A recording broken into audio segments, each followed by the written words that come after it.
আজকে ভিডিওতে রায়মার্টিন প্রশ্নবিদ্যা 2024 পঞ্চম শ্রেণীর বাংলা বিষয়ে দ্বিতীয় বর্গের মূল্যায়নে যে 3 নম্বর প্রশ্ন সেটটি রয়েছে অর্থাৎ বর্ণমালী চট্ট হাই স্কুল এইচএস বিদ্যালয়ের সমস্ত প্রশ্নের উত্তরগুলি করব। তার আগে তোমরা কেউ যদি আমার চ্যানেলে নতুন হয়ে থাকো তাহলে চ্যানেলটি অবশ্যই সাবস্ক্রাইব করে নেবে। একে এটা আছে ঠিক উত্তরটি বেছে নিয়ে লেখো যে কোনো একটি।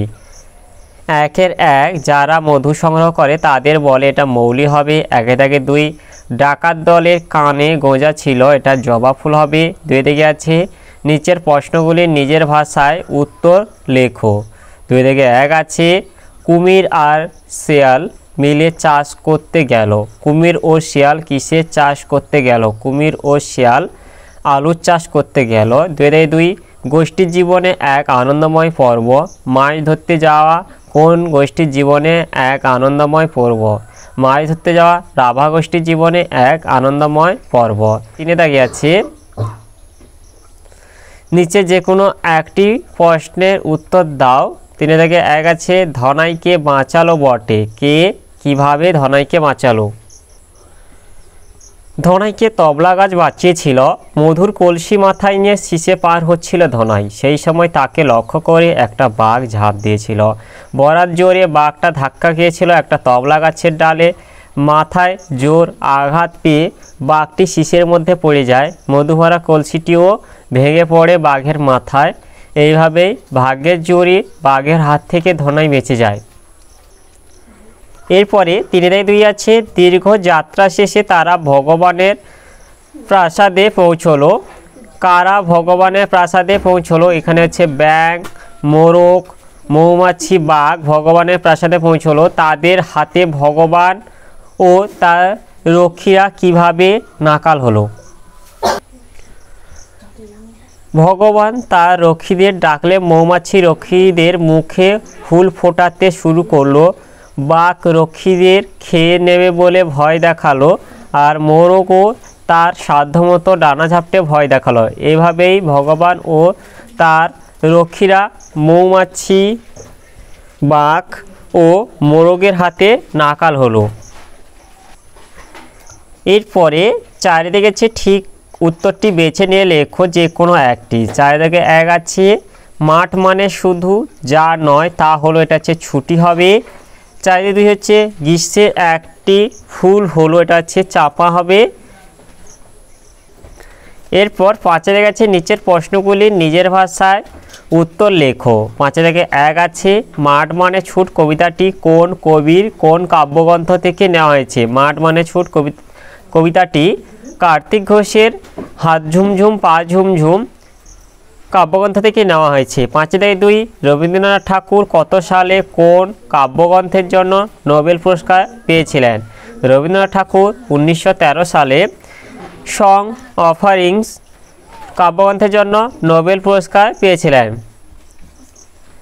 এরপর 6 দিকে আছে নিচে যে কোনো একটি প্রশ্নের উত্তর দাও। 6 দিকে 1 আছে দস্যি ছেলে কেমন পরিবেশে চুপ করে গল্প শোনে?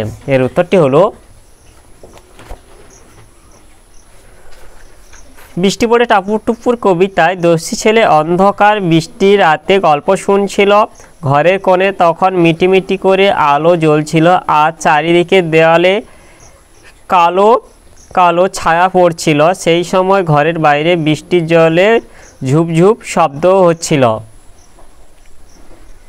এরপরে 6 দাগে 2 আছে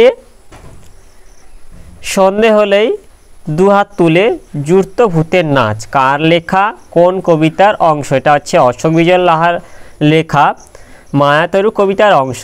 এখানে কার কথা বলা হয়েছে? এখানে মায়াতরু বা মায়াবী গাছটির কথা বলা হয়েছে। 7 দাগে আছে ঠিক উত্তরটি বেছে নিয়ে লেখো। 7 দাগে 1 শোভন স্ত্রীলিঙ্গবাচক শব্দ হলো, এটা শোভনা হবে। 7 দাগে 2 বৃন্দ শব্দযোগে যে শব্দটি ব্যবহার করা যায় সেটা হচ্ছে এই যে সদস্য হবে, যোগ করলে হবে সদস্য বৃন্দ। এরপর 8 দাগে আছে নিচের প্রশ্নগুলির উত্তর লেখো। 8 দাগে 1 আছে দ্বিবচন কোন ভাষায় ব্যবহৃত হয়? দ্বিবচন সংস্কৃত ভাষায় ব্যবহৃত হয়। 8 দাগে 2 লিঙ্গ পরিবর্তন করো। 8 দাগে 2 এর 1 ভদ্রলোক থেকে হবে এটা ভদ্র মহিলা। 8 দাগে 2 এর 2 এটা অনন্য থেকে হবে এটা অনন্যা। এই 8 দাগে 3 আছে পুংলিঙ্গবাচক শব্দের সঙ্গে নি যোগ করে তৈরি একটি স্ত্রীবাচক শব্দের উদাহরণ দাও। যেমন হচ্ছে বেদের সঙ্গে নি যোগ করলে হবে বেদেনি। এরপর 9 দিকে আছে পরীক্ষা কেমন হলো জানিয়ে দিদিকে একটি চিঠি লেখো। এর উত্তরটি হলো এই যে পরীক্ষা কেমন হয়েছে জানিয়ে দিদিকে একটি চিঠি লেখো। এটা এখানটা হচ্ছে তুমি যেখানে থাকছো সেখানটার ঠিকানা দেবে। এরপর এভাবে লিখবে যে প্রিয় ছর্দি, আশা করি তুই এবং মা বাবা ভালোই আছিস। আমিও এখানে ভালো আছি। গত পরশু দিন আমার প্রথম পর্যায়ক্রমিক পরীক্ষা শেষ হয়েছে। তোদের সকলের কথা মতো এবার প্রথম থেকে খুব মন দিয়ে পড়েছিলাম, তাই পরীক্ষায় তার ফলও পেয়েছি। বাংলা, ইংরেজি, ইতিহাস, ভূগোল, পরিবেশ সব বিষয়েই পরীক্ষায় আমার ভালো হয়েছে। এই বিষয়গুলিতে আশা করি পুরো নম্বরই পাবো, কিন্তু অঙ্কে একটা বাজে ভুল করে ফেলেছি, তাই ফলে 3টে নাম্বার কাটা যাবে। গতকাল আমাদের ফার্স্ট বয় সমীরণের সঙ্গে কথা বলতে গিয়ে বুঝতে পারলাম কি ভুলটাই না করে ফেলেছি। যাক, কি আর করা যাবে। তবে ঠিক করেছি এবার থেকে রোজ আরও 1 ঘন্টা বেশি করে অঙ্ক প্র্যাকটিস করব। তোর পড়াশোনা কেমন চলছে? মাকে বলিস গরমে ছুটি পড়লে আমি বাড়ি যাব। মা বাবাকে আমার প্রণাম জানাস, তুইও আমার ভালোবাসা নিস। এরপরে ইতি দিয়ে এখানে তোর ছোট্ট যেটা দিয়েছে এখানটা তোমার নাম লিখে দেবে। এরপর এখানটায় এই যে সমস্ত যেটা লেখা আছে এটা হচ্ছে তোমাদের দিদির নাম এবং তোমাদের বাড়ির ঠিকানাটা এটা দিয়ে দেবে। তাহলে আজকে ভিডিওতে আমরা পঞ্চম শ্রেণীর বাংলা বিষয়ের যে 3 দাগে বনমালী চট্ট হাই স্কুল এইচএস বিদ্যালয়ের সমস্ত প্রশ্নের উত্তরগুলি শেষ করলাম।